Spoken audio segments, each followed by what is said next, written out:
Hey guys, Prowl1701 here, and today we have a Patreon review. As many of you know, I do have a Patreon, and my patrons get to vote on stories that I rewatch and review. And this poll actually ended up being a tie between The Ark in Space and The Web of Fear. And a couple of my patrons are like, make everybody happy, do both. And I'm like, you know what? Fair enough. So I did a review for the omnibus version of The Ark in Space, as I had never seen the omnibus version of it. And now I am reviewing The Web of Fear. Now, we'll do this in two parts, both of them in this one video. First, I'll talk about parts 1 through 3, and then I will come back and do 4 through 6 in the second half of the video. First off, what I really like about The Web of Fear is the atmosphere and the tone. It is very creepy, chilling, and being in black and white really lends itself to this because there's a lot of it that's in shadow. It's very dark. Also, the set design for the tunnels is really good. I love that set design. It very famously actually got them in trouble because people thought they had actually filmed in the actual subway tunnels, so they got in a little trouble. Amusingly enough, if you're watching the episodes, I especially noticed this in part 1, there are some times where it looks like it's shot on film, and sometimes it looks like it's shot on videotape, because there are times where the footage has this very grainy look to it. You can especially tell in how dark it looks and how you can see the grain almost on characters' faces. So sometimes I'd swear it was shot in film, and sometimes it looks totally different. It's very obviously shot on studio videotape. And I have to wonder if they actually did shoot some of it down in those tunnels when they weren't supposed to. I wonder. And then when someone was like, hey, you can't be shooting down there, they were like, we weren't doing that. We promise. It was all done on these sets. See these sets? Yeah. Just because it looks like different types of footage in some shots. That's just an interesting little fan theory is probably too strong of a word, but a little fan idea. I wonder if they actually shot part of it down there and then the rest of it on the sets. That amuses me. A couple notes I made. I really like the scene when the guy who runs the museum's killed at the beginning. I like the way the lighting's done, how much is in darkness and shadow. And that's a common theme throughout this whole story. I love how much is in shadow and darkness to add to the tension and atmosphere. I love the incidental music a lot. The incidental music when the guy is killed in the museum is really good. There's also some other really good incidental music I've really enjoyed in places.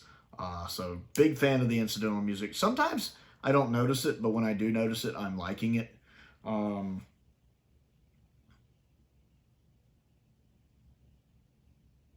What did I write here?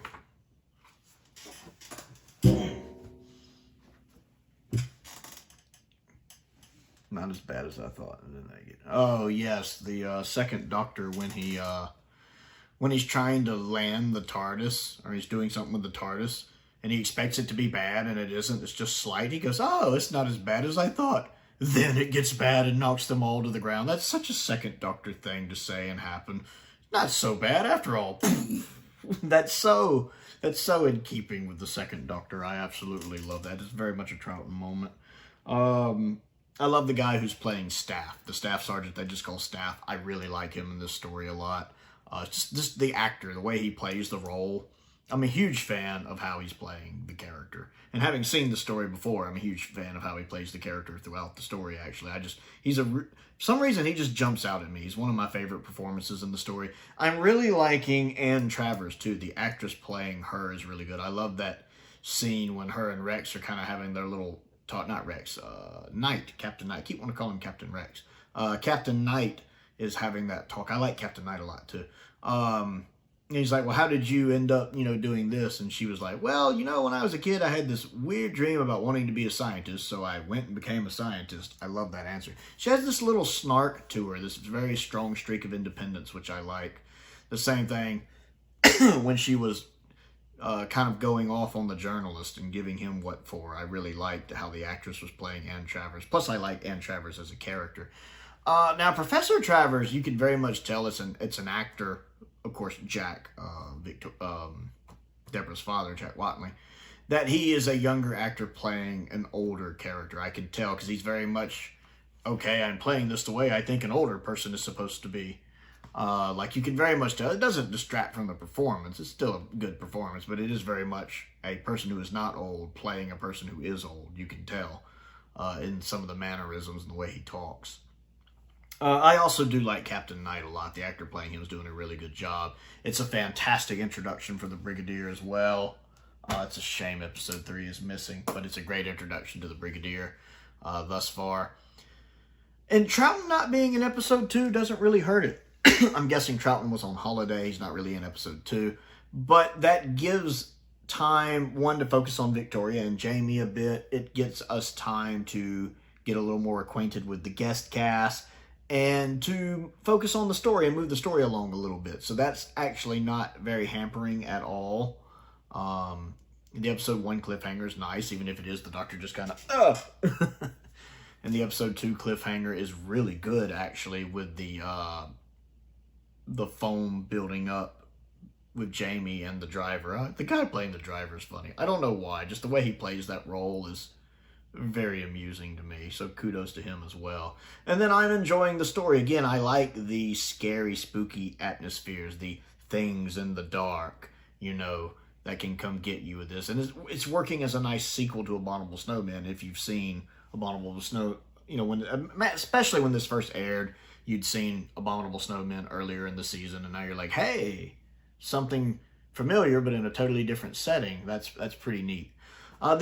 Interestingly enough, the thing that has surprised me so far is watching the animation for episode 3. This is the first time I've ever watched the animation for episode 3 in black and white, and the first time I've ever watched it while watching the whole story, because I'm not the biggest fan of Web of Fear. As much as I like it and I think it's a good story, it just doesn't have that strong rewatchability to me that some of Doctor Who has.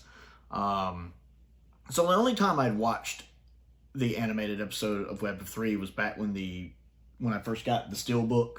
I watched it just in isolation, just to watch it, and I watched the color version of it, because I knew when I watched the whole serial, I'd watch the black and white version. So I watched the color version just by itself, and of course I was very unimpressed with it. I didn't really like it. It was my least favorite animation we've had so far. Interestingly enough, though, it works a lot better in black and white. Now, I'm not saying it's good, although I think it's fine. It works.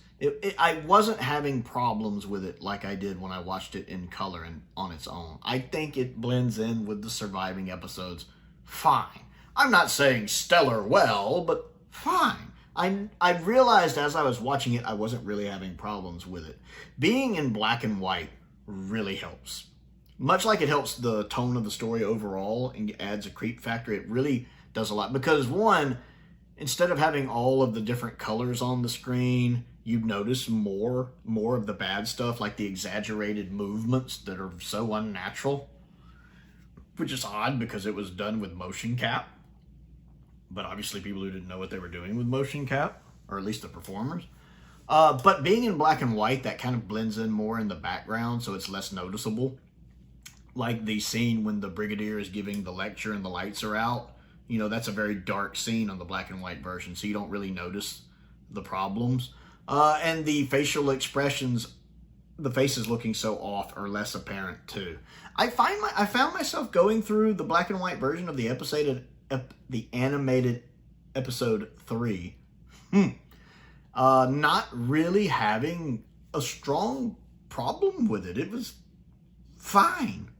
The exaggerated movements seemed less so. And in some cases, like Troughton, I don't mind it because Troughton tends to have exaggerated body movements anyway. There was actually a couple times where I'm like, yeah, I can see Troughton moving like that. Like when he first meets Ann Travers and he's kind of explaining where he is and his hands are kind of doing this. That's actually a very Troughton thing to do, so that didn't bother me. And then there's another scene where it's like, come on, we have to go, let's move. You know, that's, again, a way I could see Troughton moving. So Troughton moving in that exaggerated manner doesn't really bother me because I could headcanon that to being how he moves, because he does kind of move in that exaggerated manner sometimes. He does a lot with his body language. And some of the other actors, it's just far less apparent and egregious in the black and white version. Again, the darkness and the lack of just all these random colors jumbling together. all these different colors jumbling together really helps. So I actually think the animated episode 3 in black and white is fine. It gets the job done. You know, it used to be, I've always said I'd just rather watch the telesnap, but I decided to watch it with the animated episode 3 just because I never had. And I think between the two, I probably would just watch it with the animated episode 3. The Yeti still don't look as good. Matter of fact, the CGI Yeti in the telesnap reconstruction looked better. The Yeti are probably the weakest part, but the backgrounds do look good. The character models don't look as noticeably bad, and the exaggerated movements aren't as noticeable. Like, if I was showing this to someone, I wouldn't feel as bad. Like, if someone wanted to see the second Doctor, I wouldn't mind showing them this story if they were the kind of person who liked episodes like Blink, Midnight, stuff like that. Ghost Light, if they'd ever seen Ghost Light. You know, the more scarier, spookier, atmospheric themed stories. I would be more willing to show them this now, because I feel like the animated episode 3 blends in well enough with the surviving episodes, and it's only 1 out of 6. I feel like I could get them through it.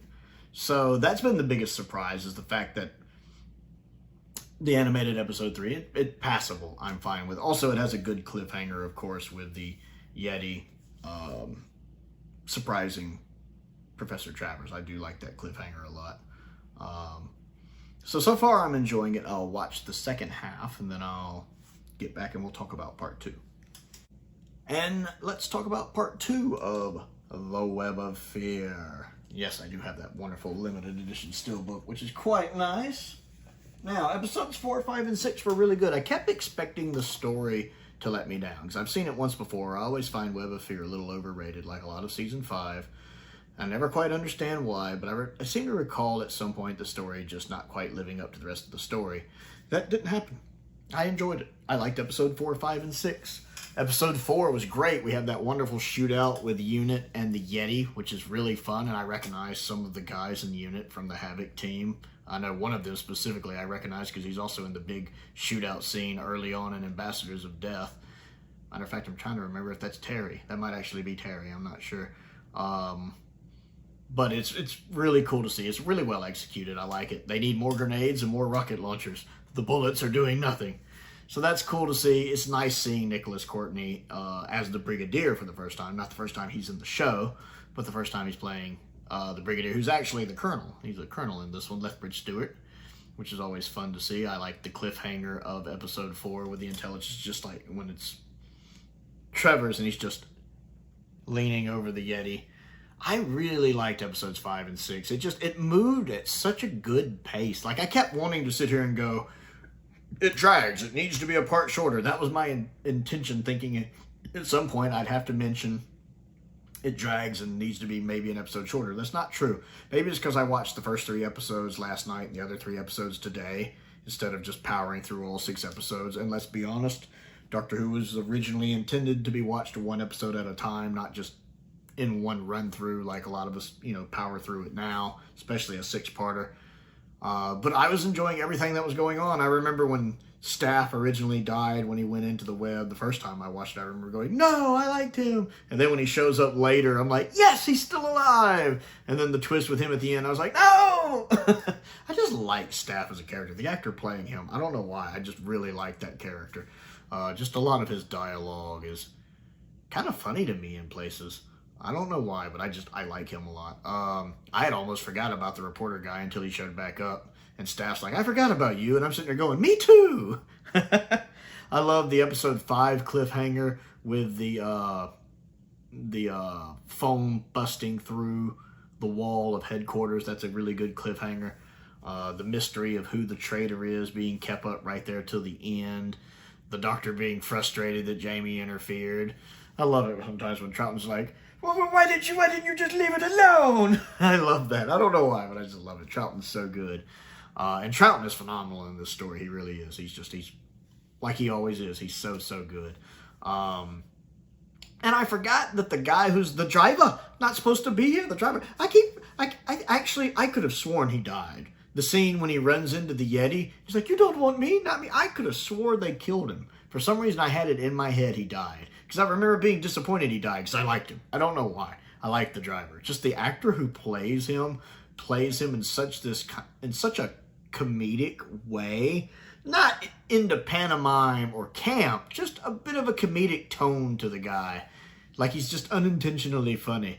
The character's just unintentionally funny. I just really like the way the actor plays that. And so I was always sitting here upset that he died. Just turns out he doesn't die. I smooth forgot that. He lived. I'm like, he lives? I didn't remember that he lived. So that was pretty cool to see that he lived. This has a really good guest cast. It has a really good guest cast. I like Captain Knight a lot, too. I forgot we lost him in episode 4. For some reason, I thought he made it a little longer, because I really liked him a lot.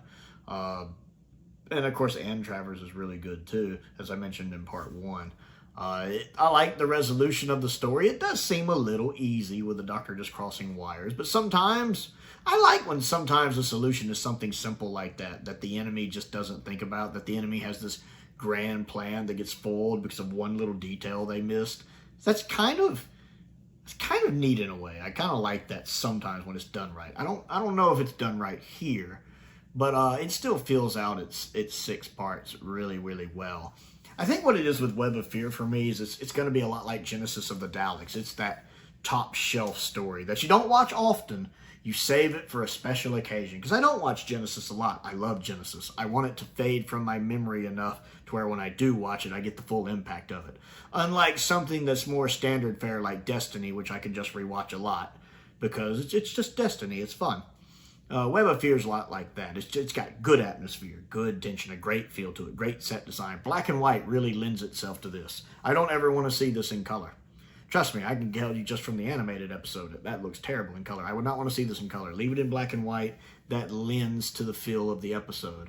And again, the animated episode 3 in black and white fits in with the surviving episodes fine enough. Gets the job done.